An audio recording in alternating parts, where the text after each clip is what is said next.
Because you're watching this video, I assume your audio sounds a lot like this. What if I told you you could have studio quality audio completely for free using OBS Studios? Well, spoiler alert, you can. And I'm going to show you how to do it. Let's get into it.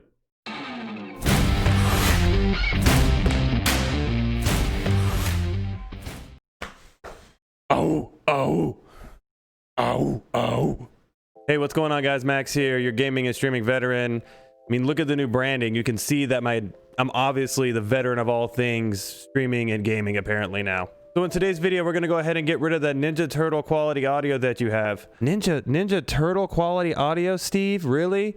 I asked you to help me one time with the script and this is what you do? I just can't deal with this, man, right now. Steve, go ahead and make yourself useful and blast out my social media so everybody knows where to find me. Studio quality audio doesn't require you to have an XLR mic set up with a mixer. You can do this completely for free in OBS Studios by just adding some simple filters to your microphone. Not only am I going to show you the mic settings that I use and how to apply them for yourself, I'm also going to be taking it a step further and showing you how to put different microphone inputs into each one of your OBS scenes. The reason why you want separate audio inputs in all of your scenes is so that way you can control your audio in multiple different types of ways. For example, you can mute your audio in one scene and then have it unmuted in another scene, and that way that gives you the ability to not have to press the unmute button or mute button every time you're switching scenes or want to take a break or something like that. For this example, I'm going to be using my Blue Yeti microphone that I have right here, but any microphone will work just fine. And at the end of this, we're going to be using a game headset to show that these settings do affect the audio for that as well. With all that being said, let's go ahead and fix that Ninja Turtle audio. Dang it, Steve. Man, freaking, that makes no sense, man. All right, now that we're in OBS, we're going to go ahead and get started with this. But first thing I'm going to do is I'm going to turn off my camera because it's going to be in the way the whole time. So I just wanted to make sure you're aware of that before we got started. If you care to see my face. You're not going to. The first thing we're going to need to do is we're going to need to go into the settings in OBS and we're going to need to disable our audio sources. My audio sources are actually already disabled, but if you have any audio sources right here in this devices section, you're going to want to go ahead and switch them to disabled. Once you got all your devices disabled, we're going to go ahead and go back to the main screen here. The next thing we need to do is we're going to go ahead and start adding our audio inputs. Now, I have mine currently in here and I'm going to go ahead and turn it off so you're not going to be able to hear me, but you're going to be able to walk through these steps with me, setting it up from start to finish.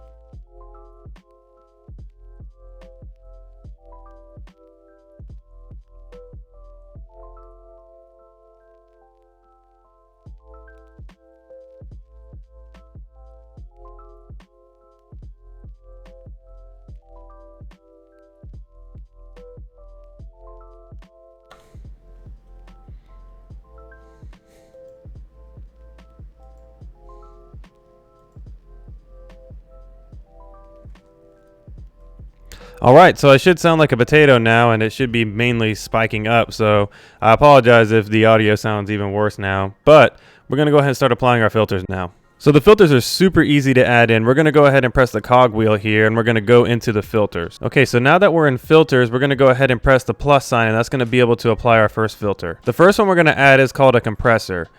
What a compressor does is it's actually going to be able to control the volume of your voice. So if you talk very low, it's going to raise your voice up to be able to be heard a little bit easier by your audience. Or if you scream, it's going to go ahead and lower your voice so that way you're not ear-piercingly screaming into your audience's ears. So I'm going to show you the settings that I use for my compressor, and they're going to vary depending on you and your type of voice you have. If you have a higher voice, you may want to make it a little bit higher, but the main thing that we're worried about here is the threshold. So we're going to go ahead and bump our threshold back up to 24. And that's going to give us a nice little gap there. And honestly, after that, we're going to leave them all the same. Now that you look down there at the bottom, my voice is not going into the red anymore because I'm talking louder now. So it's staying in the yellow, which is what we want, because the yellow is kind of the sweet spot for the audio. You don't want it in the green because it's a little bit too low, and you don't want it in the red because you're starting to crack and starting to have some messed up sounding audio. The next one we're going to add in is actually going to be our noise gate. So we're going to go ahead and press a plus sign here. We're going to start adding our noise gate in. Once we got our noise gate in here, this is actually what's going to control our ambient noise and our background noise. So depending on your situation, if you live in a loud room, you may have to make this threshold a little bit differently, so you're going to need to play around with this a lot. But for me, I'm going to go ahead and show you the settings I use, and I think based on you having maybe a computer next to you or you having a louder keyboard, these are going to be pretty safe settings for you to use. But if you have, you know, wild cats running around like I do, you may have to adjust it too as well. So for the close threshold, I go ahead and jump that down to about 25. And then for the open threshold, I go ahead and put that about 20. The reason being is because I typically keep the mic closer to my face and I also speak a little louder. So at the end of the day, if you're a softer speaker, you may need to adjust the close threshold back some to about 30. And then you may need to adjust the open threshold also, so that way you have more room to speak. But at the end of the day, just play around with it. The goal is, at the end of the day, if you're looking at my meter down here, this is the meter you need to be focused on. And if it's in the red, you're in a bad spot. That's making your voice distort and crack and have a bunch of issues. If you're in the green, you're too low. So you want to make sure that you're in the yellow. So whatever you need to do here to make sure your voice doesn't reach the green or the red, just make sure that happens, or whatever settings you need to use. So the last one we're going to add is super easy. It's going to be actually our gain. So gain is kind of something that will increase the volume of your voice as well, but I typically keep mine at 0. It seems to add a little bit of spice to my voice. That's why I keep it at 0. And, you know, honestly, that's as much as I need to add on to that. You can look up some more facts about that if you like, but I just have it in there just to help me get a little bit of a boost to keep me kind of in the upper tier areas of that yellow. But yeah, now as you can see, I'm going to start pressing my keyboard as loudly as I can. Yep, you can't hear it unless I start talking, then you can hear it. There's no way you can avoid having your keyboard come through when you're talking, but if you're not speaking, you're really intense gunfight on a shooter or something like that, you can be pressing your keys as loud as you can, and they're not going to come through your mic to annoy your audience. Now, just to wrap up, I wanted to do a quick demonstration of how it sounded before again. So you can see here with it off, we're actually spiking in the red pretty badly, and that's not what we want. So I had to talk a little quieter so that way we're not having a bunch of issues. But then I'm going to go ahead and start pressing my keyboard again loudly, and you can start hearing it. That's just not what we want. So let's go ahead and put the filters back on so you can hear it. And I'm going to put it on while I'm actually speaking. So you can see that helped out a tremendous amount. It didn't cost us $1, and we were able to do this completely for free in OBS. Just for an added layer onto this, I went ahead and added these filters into this gaming headset so that we can hear what it sounds like. And I know a lot of you guys may still use one, so I wanted to do that for you. And it does help a little bit. So I'm going to turn them off so that way you can hear what it sounds like before.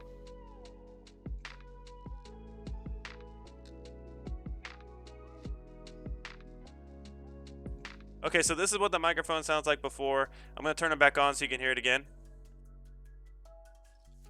All right, there you go. That's what it sounds like. All right, guys, Future Max here. So I wanted to jump in real quick and mention the fact that I forgot to add in the thing about being able to add multiple microphone sources to your scene. So the main thing here that's cool, and I'm going to show you how it works, is you can have your Yeti microphone or whatever microphone you have set up to be on in one scene, and then we're going to go to our test scene, and I'm going to show you it's muted. So pay attention down here to the bottom.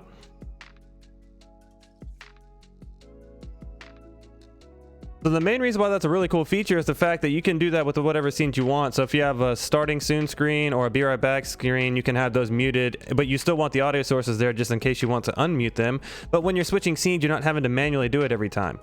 You can actually do the same thing for music too. So if you want to have music on or off per scene, but you still want it available just in case you want to turn it on manually, you can do the same thing. Overall, just play with it. It's a really cool feature. Definitely don't have just one audio source for every scene because it's going to make it a lot more complicated for you. Definitely make different ones for each scene. So the main thing is that obviously a gaming headset is not going to sound nearly as good as having an actual microphone, but it is possible to make some improvements to it. Even if it's marginal, it's still an improvement. But at the end of the day, adding some filters to any type of microphone just benefits you, and you can do them completely for free, like I said, in OBS, and I hope this was very helpful. If you have any questions about streaming or just anything about audio related stuff, I do stream on Twitch every Monday and Friday, and you can come jump in. We have conversations about all sorts of things, and I would love to talk to you guys about it. Also, feel free to jump into the Discord. It's called the Veterans Club, and the community we're building there is all centered around helping each other as fellow streamers and content creators. It starts with me, and I'm going to be providing a lot of free resources and support for you guys to be able to help you grow as streamers or content creators on YouTube. Alrighty guys, that's it. And as always, we'll see you next time. So I want you guys to take a wild guess as to what my favorite cereal is. And you're gonna think I'm the oldest person on the planet. You love Fruity Pebbles and Captain Crunch. I know you do. I remember. It is Raisin Bran. My favorite cereal on the planet is Raisin Bran, dude. I freaking love that cereal.